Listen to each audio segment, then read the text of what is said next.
Hello friends, very very welcome to my YouTube channel PD classes physics Deewana classes. दोस्तों, आज की इस video में आप ग्रेविटी और ग्रेविटेशन के ऊपर बात करने जा रहे हैं। ये एक बहुत ज़्यादा लंबा टॉपिक है जो कि आपको जैसे एच.सी. वर्मा की बुक कॉन्सेप्ट ऑफ फिजिक्स और एनसीईआरटी की बुक और आईसीएसई की बुक्स में मिल जाएगा। ये पूरा मतलब ये बहुत लंबा टॉपिक है, लेंथी टॉपिक है। इसे धीरे धीरे हम पार्ट वाइज में पूरा क्लियर करेंगे। किसो पहले इसे करेंगे ग्रेविटेशन, उसके बाद हम रोटेशनल पे चलेंगे। तो सबसे पहले हम फिजिक्स, इसमें क्या होगा, फिजिक्स से रिलेटेड बातें होंगी।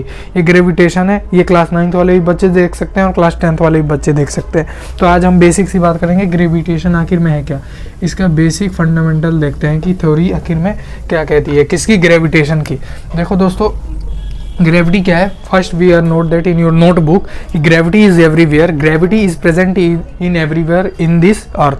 अर्थ में ग्रेविटी हर जगह प्रेजेंट है, बस बहुत कम जगह हो सकता है, एक यूनिक जगह हो सकता है जहाँ पे ग्रेविटी अपना प्रेजेंट ना हो, लेकिन मोस्टली जगह हर जगह हमारा ग्रेविटी प्रेजेंट है। क्योंकि दोस्तों अभी ये हमारा वेट कितना है, अभी हमारा सब जो कोई भी है, अगर किसी मानो कि ये कोई एक पर्सन है जिसका वेट कितना है, इसका वेट है 60 किलोग्राम, इसका वेट है 60 किलोग्राम ऑन, ये लिख रहा हूँ ऑन अर्थ, इसका अर्थ पे 60 किलोग्राम वेट है।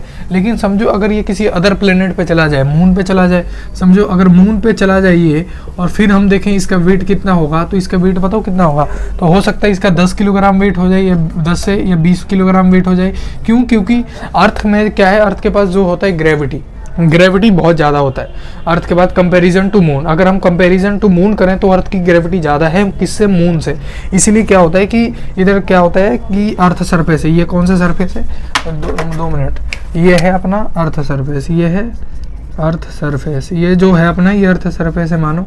और ये जो अर्थ सरफेस है, इधर क्या होगा, ये जो मतलब ये कोई भी पर्सन, ये mg लगेगा, नीचे क्या लगेगा, mg। हम जानते हैं कि force equal to mass into acceleration होता है, और एक्सेलरेशन को हम क्या ले सकते हैं, mg ले सकते हैं। और g, स्मॉल g किसे डिनोट करता है, स्मॉल g लिख लेना अपने नोटबुक में कि स्मॉल g डिनोट करता है acceleration due to gravity, acceleration due to gravity. ये किसे डिनोट करता है, एक्सेलरेशन ड्यू टू ग्रेविटी। और इसकी वैल्यू होती है 9.8, इधर लिख देता हूँ, इसकी वैल्यू लिख देना 9.8 मीटर पर सेकंड स्क्वायर, जिसे हम कभी कभी अप्रोक्स में 10 भी मान लेते हैं, कभी कभी मानते हैं। लेकिन अगर क्वेश्चन में दिया हो 9.8 मीटर पर सेकंड तो 9.8 ही कंसीडर करना, नहीं तो अदरवाइज तुम 10 ले सकते हो, क्योंकि 10 से ईजी पड़ जाता है, कैलकुलेशन का ज़्यादा झमेला नहीं पड़ता। तो ये वाली जो चीज़ है ये इंपॉर्टेंट है, तो ये वाला ध्यान दे देना। तो ये सब जो इंपॉर्टेंट है ग्रेविटी की चीज़ है। और मैं बात मैंने जैसे आपको कहा, ये एक बहुत इंटरेस्टिंग टॉपिक है, क्योंकि अगर मून पे जाएंगे तो हमारा कितना हो जाएगा वेट, कोई भी हो, शायद से 10 हो जाएगा। अगर देखो, क्योंकि ग्रेविटी का कहीं ना कहीं डिफरेंस पड़ता है मास पे भी। मास अब होता क्या है, देखो दोस्तों, मैटर होता क्या है, anything which has mass is called matter, या anything which has occupy some space and mass and call matter. ठीक है, ये भी कह सकते हैं, लेकिन ये कुछ अलग कॉन्सेप्ट है उन सबका। लेकिन पहले हम सबसे पहले ये देखते हैं, ये तो हमने ग्रेविटी का एक थीम अपने दिमाग के अंदर विजुलाइज कर लिया कि हाँ भाई ग्रेविटी ऐसे ऐसे होती है, ऐसे ऐसे काम करती है, इसके फंडामेंटल ये चीज़ है। और इसका डायमेंशन भी आता है, लेकिन डायमेंशन अगले नेक्स्ट वाले पार्ट में बात करेंगे, क्योंकि अभी आप पढ़ोगे तो कन्फ्यूज़ हो जाएगा कि डायमेंशन इतने सारी जो टर्म आएंगे हार्ड वाले। तो इससे पहले हम देखते हैं ग्रेविटी जो दोस्तों होती है ना, जैसे ये समझो अर्थ सरफेस है, तो ये अर्थ सरफेस में हर जगह अलग अलग होगी। जैसे इधर होगी 9.8 मीटर पर सेकंड स्क्वायर। दोस्तों देखते हैं बेसिकली ग्रेविटी है क्या है, कि ये है it is the mutual force of attraction between any two body on this universe. क्या है, it is the mutual force of attraction between any two body on this universe. ये क्या है, म्यूचुअल फोर्स ऑफ अट्रैक्शन है, जो कि क्या करता है, किसी बॉडी को अट्रैक्ट करने का काम करता है। फोर्सेस जो बेसिकली नेचर में 5 फोर्सेस होते हैं, there are 5 forces in nature. पहला है ग्रेविटेशन फोर्स है, और दूसरा है इलेक्ट्रोमैग्नेटिक फोर्स, इलेक्ट्रो है, और तीसरा है अपना स्ट्रॉन्ग न्यूक्लियर, चौथा है वीक न्यूक्लियर है, और एक और आता है वो है हमारा, एक है इलेक्ट्रोस्टैटिक फोर्स। इलेक्ट्रोस्टैटिक भी है, और भी बहुत सारे फोर्सेस आते हैं जिनकी हम इधर चर्चा करेंगे बाद में। लेकिन अभी हम सबसे पहले, ये तो मैंने आपको एक छोटी सी थीम दे दी कि है क्या ग्रेविटी। ये क्या, it is the mutual force of attraction between any two body on this universe. दोस्तों समझो कि पहले न्यूटन जी आए थे, कौन आए थे, न्यूटन जी। उनको क्या हुआ था कि न्यूटन जब आया था उसने क्या बोला था, न्यूटन चाचा जी आए थे, उसने क्या कहा कि कोई भी ऑब्जेक्ट है उसके क्या, अपने ये तो आपने फेमस सी बात तो ज़रूर ही सुनी होगी न्यूटन वाली, कि ये एक पेड़, ये इधर एक पेड़ था, इधर एक पेड़ था और इधर फल लटके हुए थे, वो नीचे बैठे हुए थे न्यूटन चाचा, इनके सर पे एप्पल गिर गया और उनके दिमाग में आइडिया आया और उधर ही से ग्रेविटी की फॉर्मेशन शुरू हुआ। लेकिन उससे पहले भी ग्रेविटी था, इसमें बस न्यूटन ने ही नहीं रोल निभाया था, न्यूटन से पहले भी बहुत सारे ऐसे अंकल जी आ गए थे, फूफा जी आ गए, बहुत सारे लोग आए थे जिन्होंने अपना कॉन्सेप्ट दिया किसका, ग्रेविटी का। बहुत सारे लोग आए थे, करीबन ये 1736 की बात है और उससे पहले की बात है, 1736 और उससे पहले की बात है ग्रेविटी में, जब न्यूटन और न्यूटन से पहले बहुत सारे लोग आए थे। आप हम पढ़ सकते हैं, न्यूटन ने वैसे बहुत सारे, आइजैक न्यूटन था जो, उसने बहुत सारे वैसे कॉन्सेप्ट दिए थे, आइजैक न्यूटन ने बहुत सारे कॉन्सेप्ट दिए थे। एक तो ये था छोटा सा, और दूसरा उसने क्या दिया था, उसने उसका और एक और साथी थे यूक्लिड, न्यूटन का एक और साथी था यूक्लिड, जिसने कि, और आइजैक न्यूटन ने क्या किया कि जो पुराने साइंटिस्ट थे जैसे गैलीलियो गैलीली, इन सब के ऑब्जर्वेशन को पढ़ा था और उसके बेसिस पे इसने क्या किया था कि ग्रेविटी है उसकी मतलब फॉर्मेशन के तौर पर उसने ध्यान दिया और उसकी उत्पत्ति की फॉर्मेट के डिराइव किया, डेरिवेशन किया। तो उसने क्या किया था, सबसे पहले इन सब के स्टडी को पढ़ा और उसे एक्सपेंड कर दिया। इधर ही से ग्रेविटी की खोज हुई थी, ये नहीं कि उसके सर पे एप्पल गिरा था और उसे याद आया था नहीं कि और अदर प्लेनेट क्यों नहीं गिरते मोशन में, चाहे वो सन ही क्यों ना, मून ही क्यों ना, वो क्यों नहीं पृथ्वी के पास अट्रैक्ट होते, ये वाली बात है। सबसे पहले हम बात करते हैं मून नहीं सन की।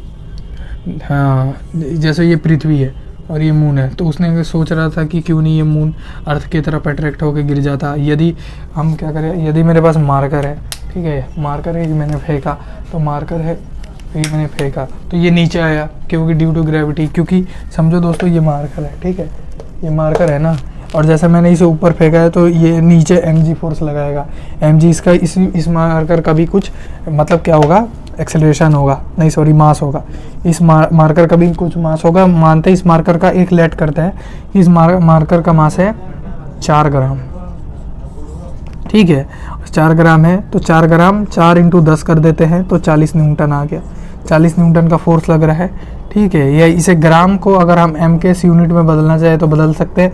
ये तो मैंने एक छोटा सा कुछ और ही अलग ही करके दिखाया है, लेकिन ये सारा ऐसा वाला ट्रिक मत करना, नहीं तो क्वेश्चन गलत हो सकता है। लेकिन 40 न्यूटन में अप्रोक्स मान कर चल रहा हूँ, इसमें जब हमारे ये वाला कंडीशन है, it is the mutual force of attraction any two body on this universe. अब थोड़ा मैं ग्रेविटेशन के फॉर्मूले का डेरिवेशन कर देता हूँ आसानी से, क्योंकि मेरा ब्लैक मार्कर अभी नहीं चल रहा और वीडियो फिर वीडियो में अगर मैं खोल के बनाऊंगा फिर टाइम लगेगा भाई, मतलब का, इसीलिए मैं रेड पेन से ही कर देता हूँ उसे।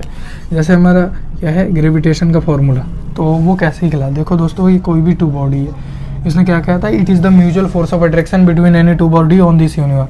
तो ये क्या है, m1 है समझ लो, और ये क्या है m2 है, और इन दोनों के बीच में क्या है, फोर्स ऑफ अट्रैक्शन लग रहा है, ये इस बॉडी को अट्रैक्ट कर रहा है, इसी दोनों ईच अदर मतलब एक दूसरे की बॉडी को अट्रैक्ट कर रहे हैं, ठीक है। तो ये G = क्या हो गया, m1.m2/r², G नहीं सॉरी, F = हो गया G, ये वाली जो फोर्स है वो ही, और G को क्या कहते हैं, universal gravitational constant, universal gravitational constant, universal gravitational constant, ये यूनिवर्सल ग्रेविटेशनल कांस्टेंट है जी, जो कि हर जगह एकदम इक्वली रहेगा।